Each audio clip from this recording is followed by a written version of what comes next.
Hi everybody, it's Nikki here and welcome to a bookish video.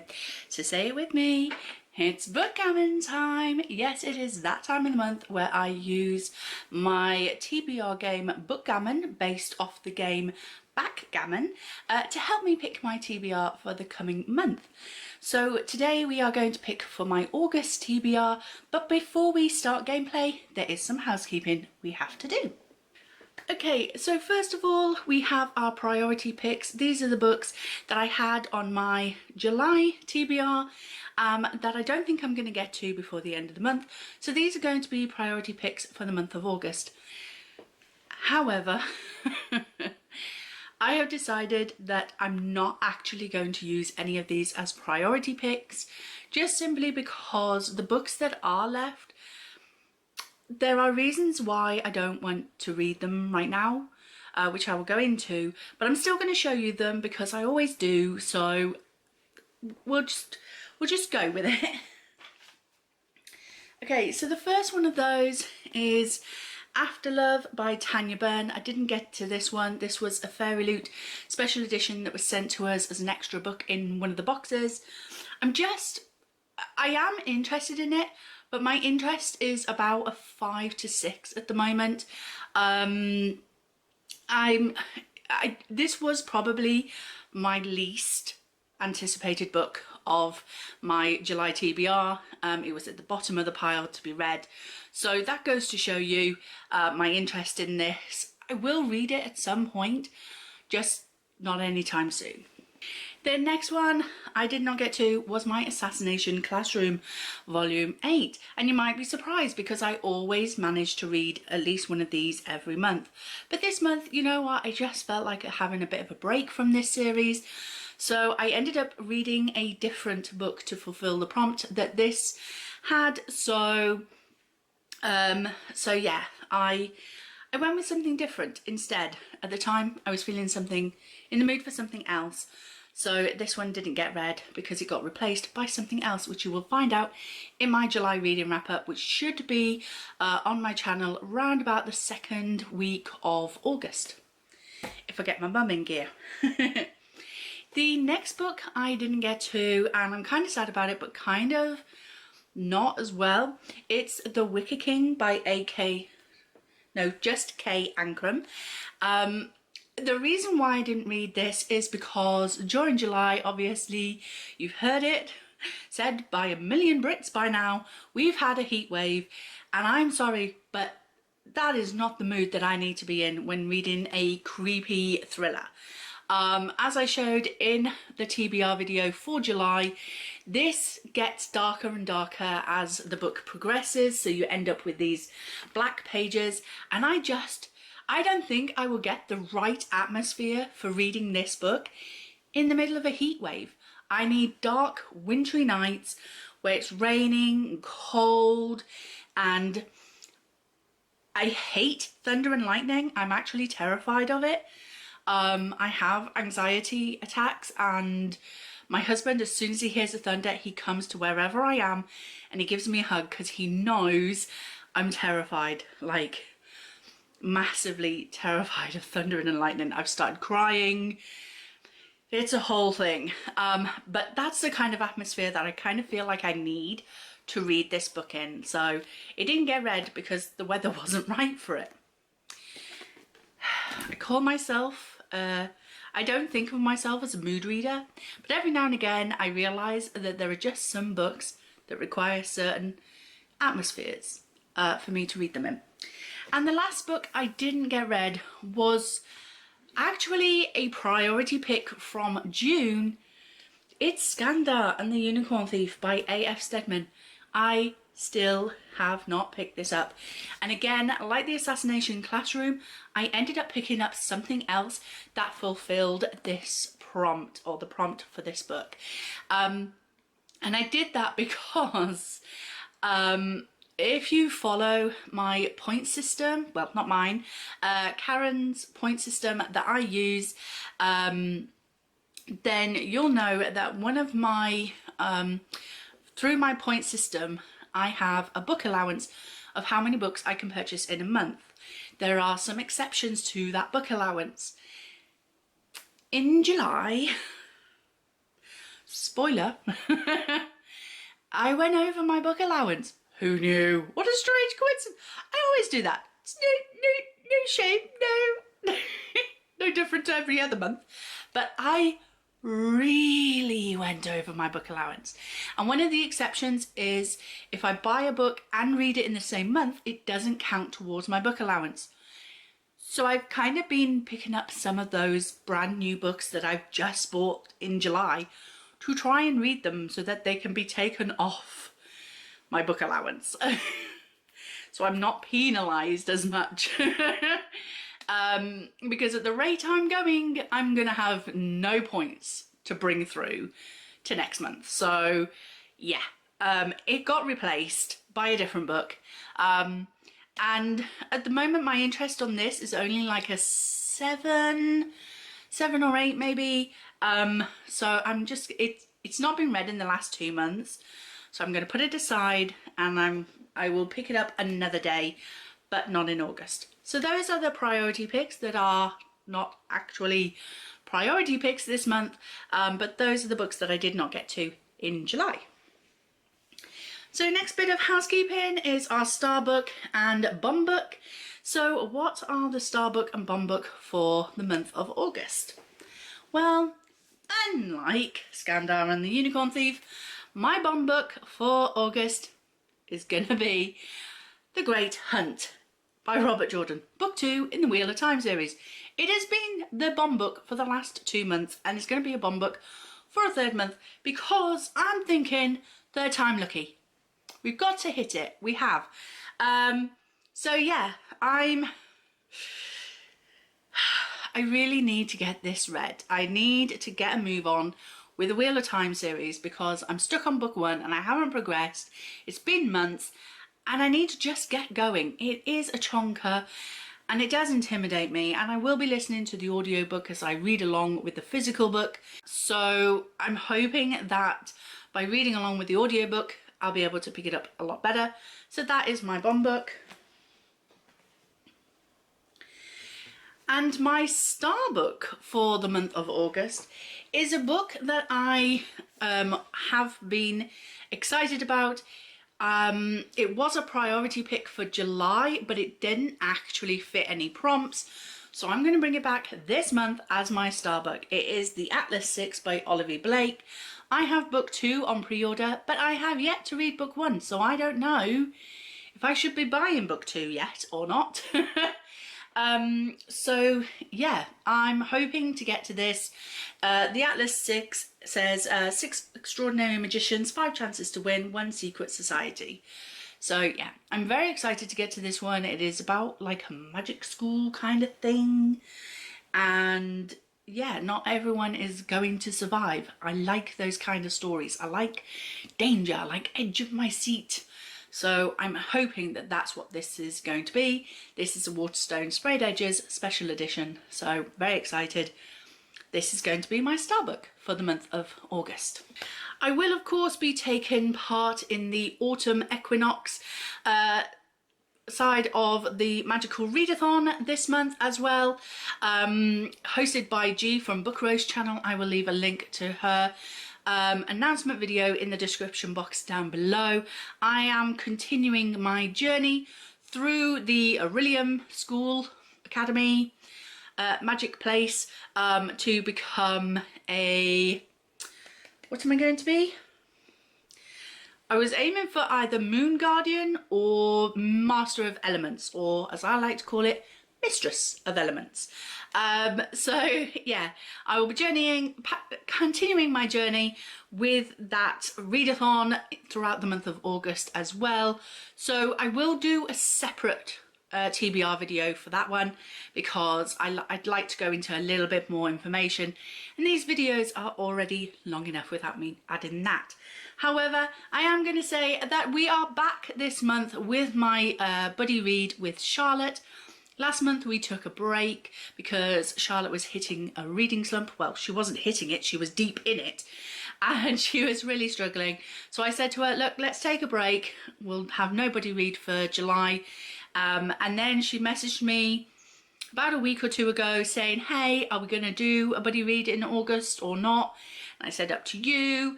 So she suggested a book and then I suggested this one.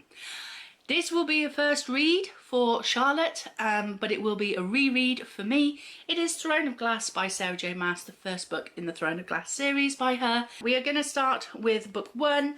I have already tabbed it, so there are all my tabs for how many pages we're going to be reading every day. I think I've worked it out at 50 pages a day. So hopefully we shall be finishing this in August.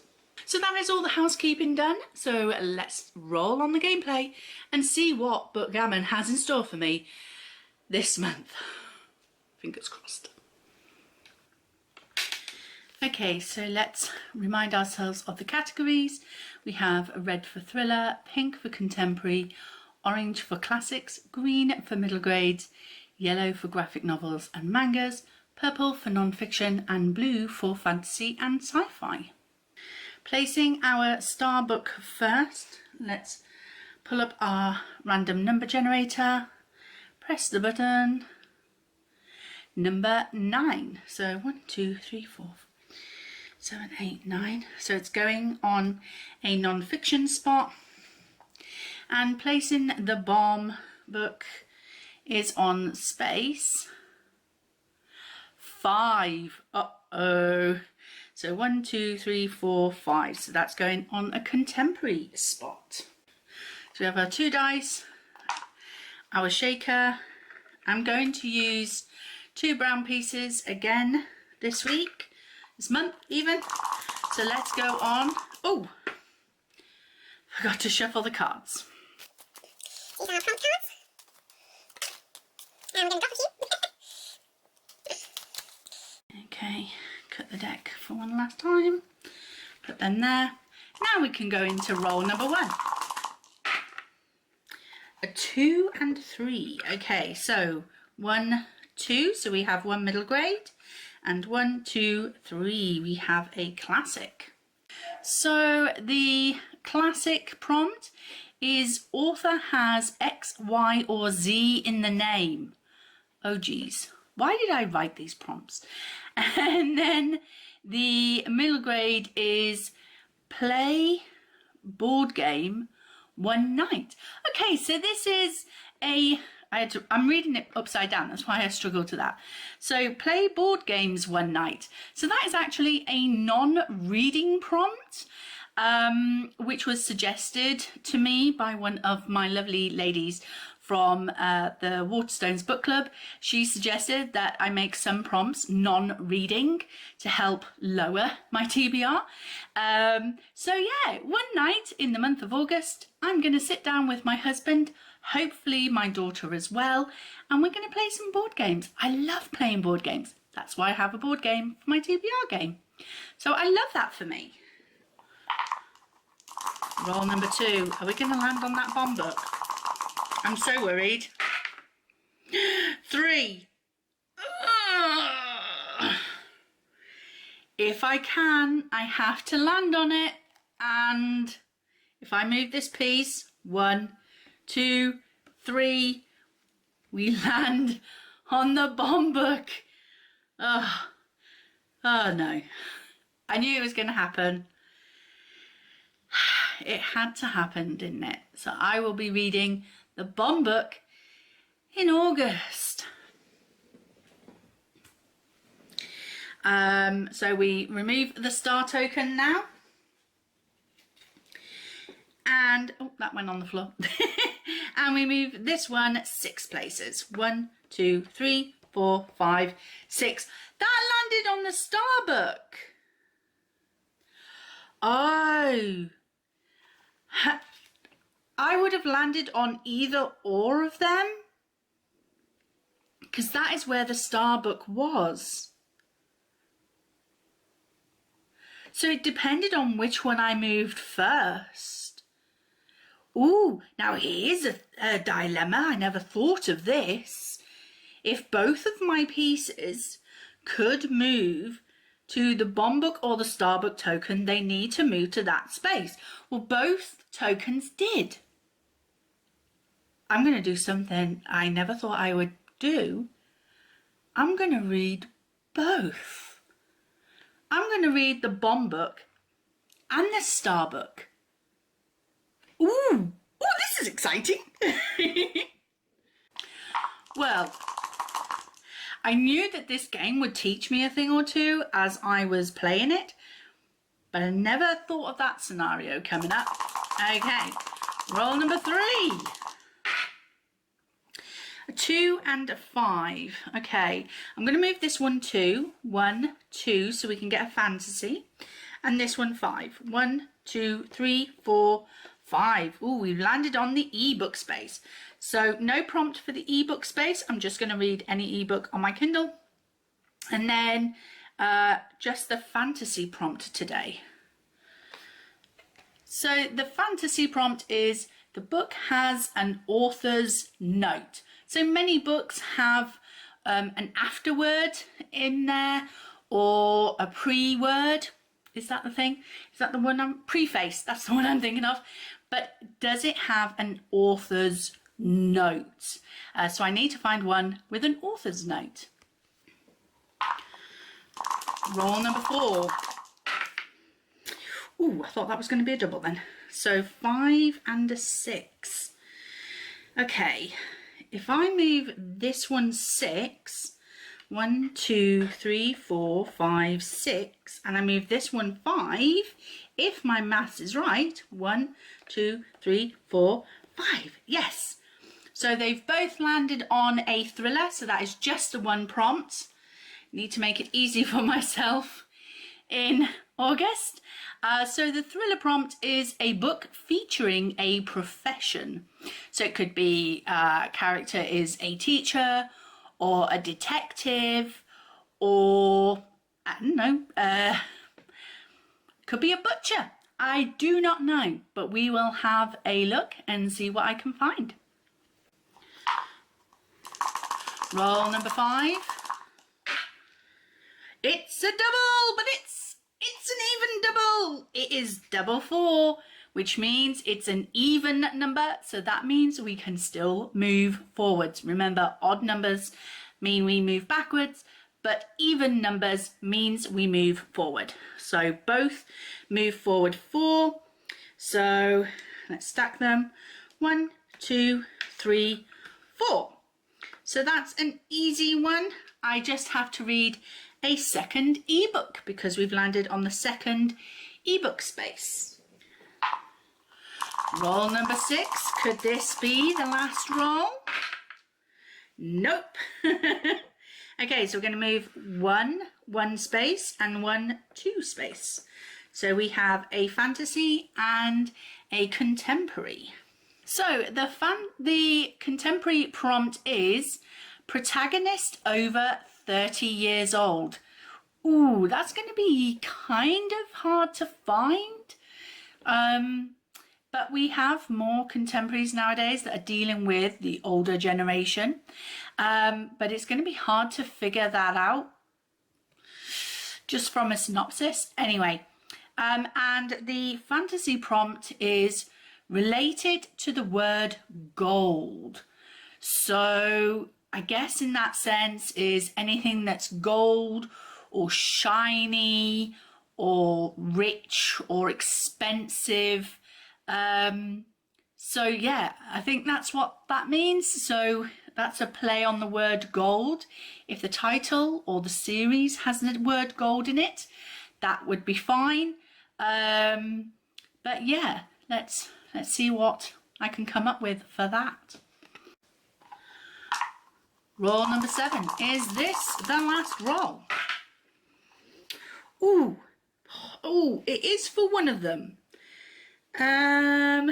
Let's move this one 2, 1, 2. So that's a middle grade, and this one can move home because it moves 6, 1, 2, 3, and home. So we just need a middle grade prompt. And the middle grade prompt is an auto buy author. Now there are many authors that I will buy their books no matter what they are, because I have loved their previous works so much. So this gives me permission to read one of their books that I know I'm going to enjoy.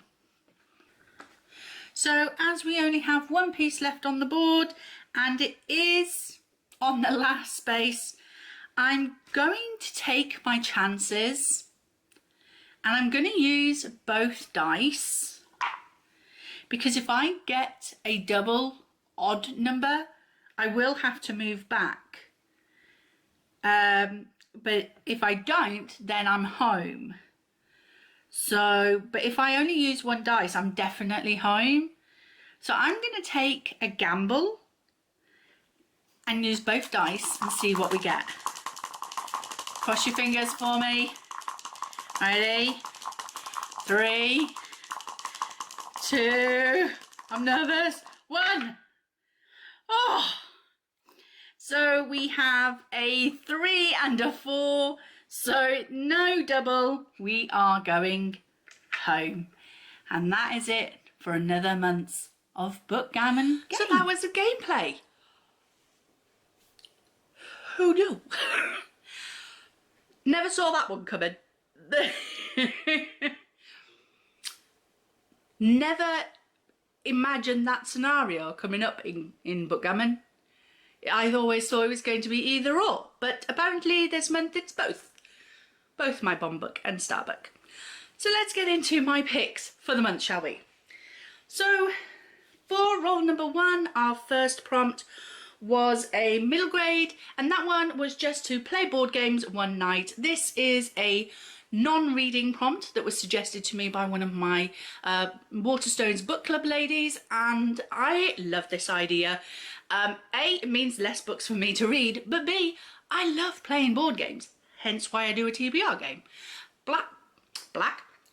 Backgammon is my favourite board game, but I very rarely get to play it because my family don't understand the rules. To be honest, I'm not 100% on the rules myself, I just play it my way. But we generally play Monopoly if my daughter will agree to play with me, because she refuses 9 times out of 10 because she doesn't like losing to me. But I'm sure we'll have a fun board games night at some point throughout August, so very excited for that. And the second prompt was the classic, author has an X, Y or Z in the name. Why I picked such difficult letters, I will never know. I should have put A, B, C. That would have been so much easier. But anyway, I did manage to find this one. This is Tess of the Derbyvilles by Thomas Hardy. I've never read from Thomas Hardy before, but I hear that he's a lot of people's favourite classic author, so I don't know. Set in Hardy's Wessex, Tess of Derbyvilles is a moving novel of hypocrisy and double standards. Its challenging subtitle, A Pure Woman, infuriated critics when the book was first published in 1891, and it was condemned as immoral and pessimistic, my type of book. It tells of Tess Derbyfield, the daughter of a poor and dissipated villager, who learns she may be descended from the ancient family even, of the Derbyvilles. In her search for respectability, her fortunes fluctuate wildly, and the story assumes the proportions of a Greek tragedy. Oh, here we go. It explores Tess's relationships with 2 very different men, her struggles against the social morals of a rural Victorian world which she inhabits, and the hypocrisy of the age. In addressing the double standards of the time, Hardy's masterly evocation of a world which we have lost provides one of the most compelling stories in the canon of English literature, whose appeal today defies the judgment of Hardy's contemporary critics. So he is loved today but hated in his time, I'm assuming. So yeah, that is our first book. Our second roll got us, I couldn't believe it. It got our star book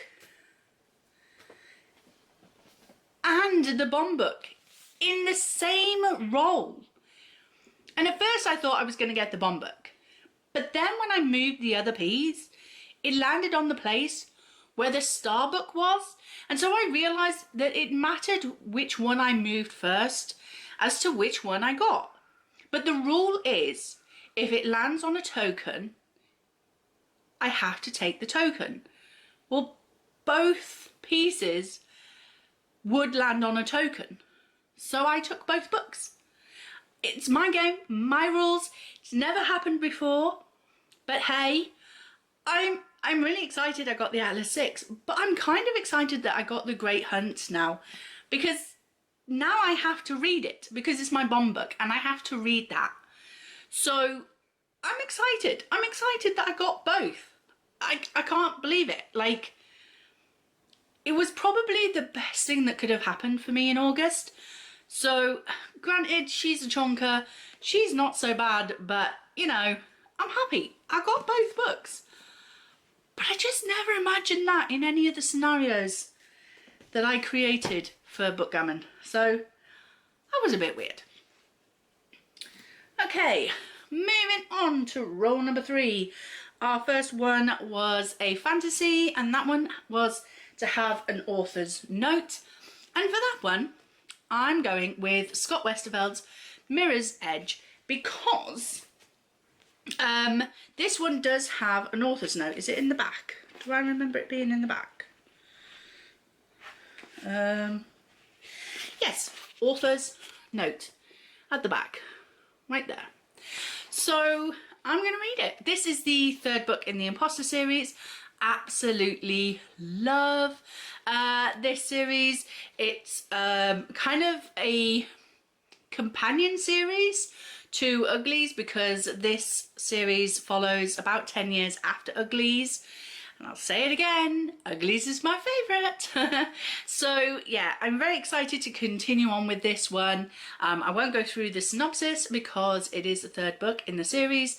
But if you Google imposters, I'm sure you will find the synopsis for that one.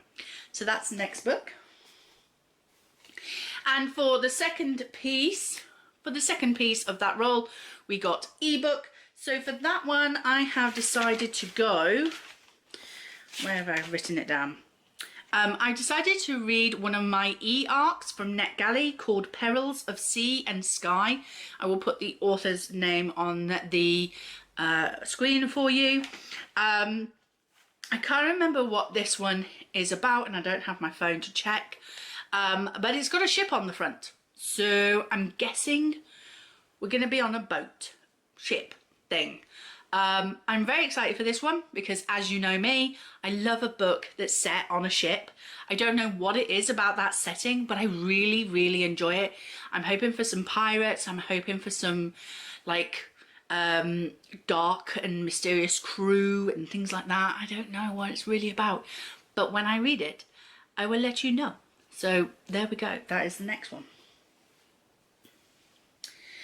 Our next roll, roll number 4, landed us both on the same space, so just the one prompt, and that was a thriller featuring a profession. So for this one, I went with The Sanatorium by Sarah Pearce. A spooky thing. And this says, a beautiful eerie hotel in the Swiss Alps, recently converted from an abandoned sanatorium, is the last place detective, there we have our profession, Ellen Warner wants to be. But her estranged brother has invited her there for his engagement party, and she feels she has no choice but to accept. Arriving in the midst of a threatening storm, Ellen immediately feels on edge, and things only get worse when they wake the next morning to find her brother's fiancé is missing. Dun dun dun! With access to the hotel cut off, the guests begin to panic. So, again, I'm hoping for a darker night to read this. I hope we do have some more windy, sort of rainy days so I can pick this up, because reading this in the middle of a heat wave is going to be not quite the right environment again, but we shall see. But it says you won't want to leave until you can't. I like that. I like that idea. And we have some beautiful sprayed edges, as this is a beautiful Waterstones edition. Our roll number 5 again landed us on the same space, and this time we landed on an ebook space again, so our second ebook of the month. And so for this one, I'm going to be reading Dangerous Remedy. I think it's by Kat Dunn. I will check and put it on the screen for you. Again, I'm not 100% what this one is about. I have had it on my TBR for a long time. I think it's been on a Bookgammon TBR before and I never got round to it. So hopefully in the month of August I will actually get to it this time. It's one of my oldest Kindle Unlimited books on my Amazon Fire, so I am hoping to finally knock it out in the month of August. For roll number 6, our first prompt is a fantasy, and that is to be related to the word gold.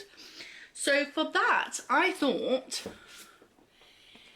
The Gilded Cage by Lynette Noni. Gilded, gold, gold, gilded. Do you see? Am I right? Anyway, so this is the second book in the Prison Healer trilogy. So I'm very excited to get to this one next. Again, I cannot give you a synopsis for this one, but if you look up The Prison Healer by Lynette Noni on Goodreads or Amazon or wherever you like to purchase your books from, I'm sure you will find a synopsis for it. I was very excited after reading book 1. It ended on a bit of a cliffhanger and I was like, right, what happens next? Where are we going from here? So I'm very excited to be able to pick up The Gilded Cage to find out where we're going next. So very excited about that one. And the second prompt was for a contemporary, and the prompt was protagonist over 30 years old.